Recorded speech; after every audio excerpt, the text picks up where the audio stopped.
Noteikti daudzi no jums atceras stāstu, kuru pagājušajā gadā veidojām par Latvijas inženiera Andra Dambja un viņa komandas gaitām slavenajās Pikes kalnā braukšanas sacensībās Amerikā. Un noteikti arī daudzi no jums atceras to, ka debijas gadā Kolorado Springsas varenākā virsotne nebija diez cik laipna pret mūsējiem. Tomēr, kā zināms, katram stāstam ir savs sākums un savas beigas, bet šim piedzīvojumam tas vēl nav pienācis. Protams, ka nav beigu.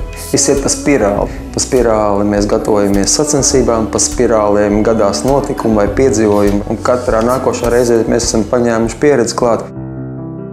Grūtības noteikti norūda cilvēkus, un daži tās sauc par neveiksmēm. Es nedomāju, ka mēs esam savos centienos iekarot Pikes virsotni līdz šim piedzīvojuši būtiskas neveiksmes. Mēs esam saskārušies ar būtiskām grūtībām, un viņas visas ir mūs norūdījušas un pamazām padarījušas arvien stiprākus.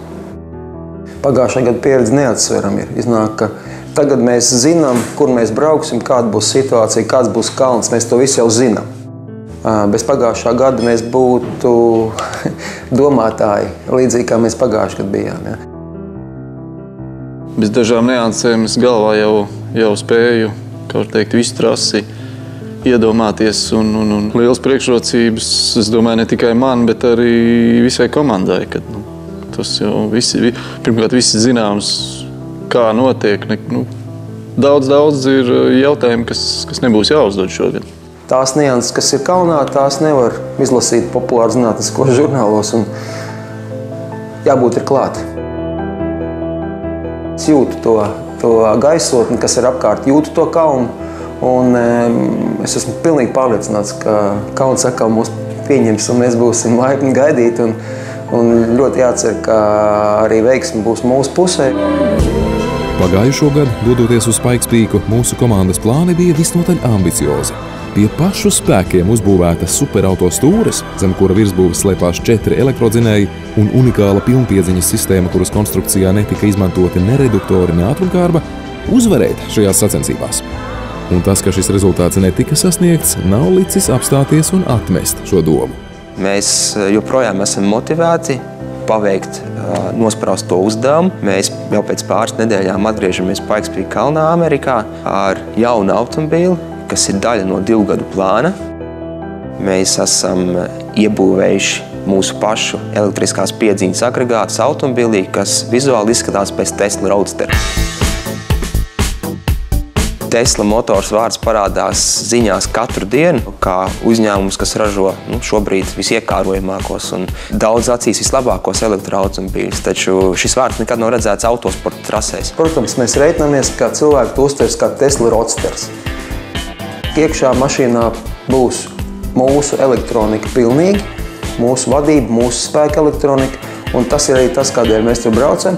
Šobrīd mums nav svarīgi parādīt mašīnas ārējo tēlu kā savu tēlu, vai izmēģināt aerodinamiku, vai izmēģināt bremzes. Mūsu uzdevums ir izmēģināt elektroniku, kas skatītājiem nav redzama, un tādēļ mēs esam izvēlējušies mūsuprāt smuku, simpātisku mažu mašīnīti, kuru ļoti labi, relatīvi lēti varēja integrēt šīs lietas, kuras mums vajag. Tikpat labi mēs varētu paņemt Lotus Elīzi, bet tā nebūtu tik piemērota. Un tādēļ ir šī izvēle par Teslu. Un, jā, mēs priecīgi esam, ka tā mašīna ir, un Teslas rūpnīca par mūsu vēlmi zina.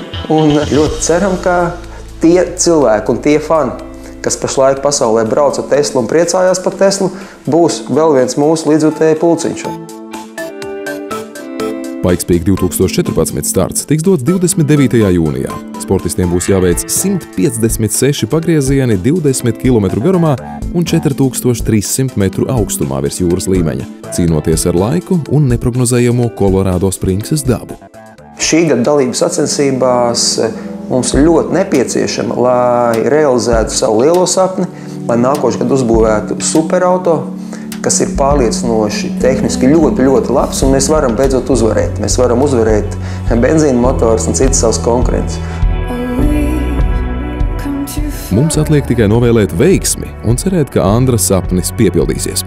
Savukārt raidījuma Tavs auto radošā brigāde turpinās sekot Drive EO komandas gaitām šeit pat Latvijā, gatavojot auto, kā arī dosies tai līdzi uz ASV, lai veidotu dokumentālu stāstu par šo piedzīvojumu. To jau šoruden varēsiet vērot LTV7 raidījuma Tavs auto ēterā.